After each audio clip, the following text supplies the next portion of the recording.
Ladies and gentlemen,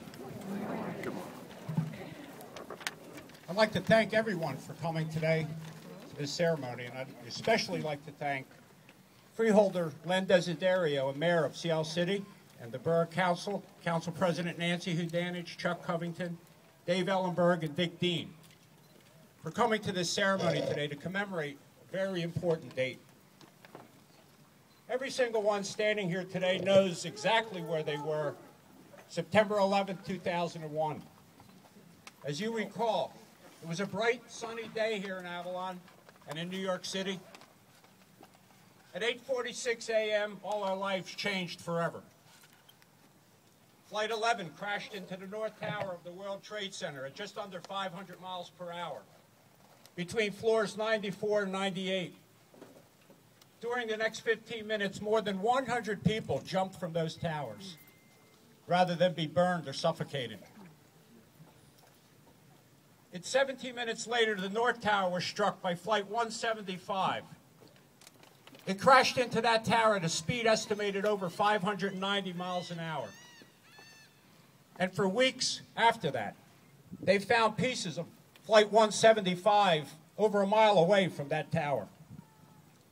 Later in the day, planes crashed into the Pentagon and Shanksville, Pennsylvania, with more loss of life. Nearly 3,000 people died 10 years ago in our country.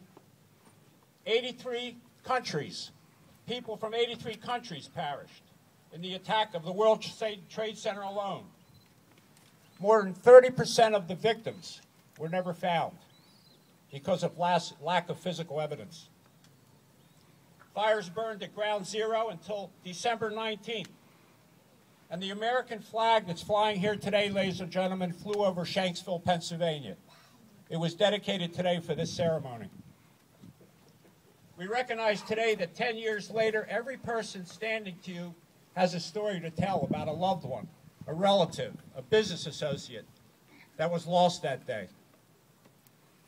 I think everyone has watched the documentaries over the years on the History Channel, on the Discovery Channel, and they saw the fire crews going down the street in the opposite direction of the people coming out, carrying their high-rise packs, carrying their extra CBA bottles, carrying their set of irons, following the orders of their battalion chiefs, their captains, their lieutenants, without wavering one bit. But if you look close in their eyes, they knew it wasn't just an ordinary fire call. Edward F. Cooker was the chief of the New York Fire Department in 1899 to 1911. And 100 years later, Chief Cooker's quote about firefighting and rescue still rings true today. When a man becomes a fireman, his greatest act of bravery has been accomplished. What he does after that is just in line with his work.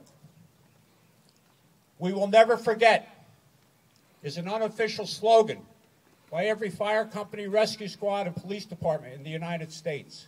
We will never forget. And in Avalon, we honor the victims and their families and friends, and our first responders for generations to come.